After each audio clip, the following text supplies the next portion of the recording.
യൂദയായിലെ ബെത്ലഹേമിൽ യേശു ജനിച്ചപ്പോൾ പൗരസ്ത്യ ദേശത്ത് നിന്ന് ജ്ഞാനികൾ ജെറുസലേമിലെത്തി. അവർ മനസ്സിന്റെ വാതിൽ തുറന്നിട്ട് ആഗ്രഹത്തോടെ പുൽക്കൂട്ടി ജനിച്ച യേശുവിനെ അന്വേഷിച്ചുകൊണ്ടിരുന്നു. അപ്പോഴാണ് അവന്റെ നക്ഷത്രം അവർക്ക് വെളിപ്പെട്ട് കിട്ടുന്നത്.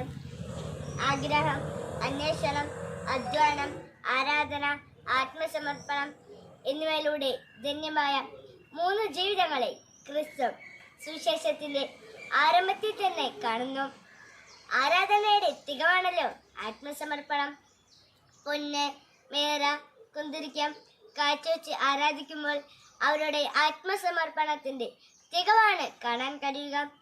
ഈ ക്രിസ്തുമസ് ആഘോഷിക്കുമ്പോൾ പൂജ്യ രാജാക്കന്മാരെ പോലെയാകാൻ നമുക്കും കഴിയണം. വിശ്വാസം, പ്രത്യാശ, സ്നേഹം, അവരെ വിളങ്ങിയിരുന്ന പുണ്യങ്ങൾ നമ്മിലും ഉണ്ടാകട്ടെ എന്ന് പ്രാർത്ഥിക്കാം.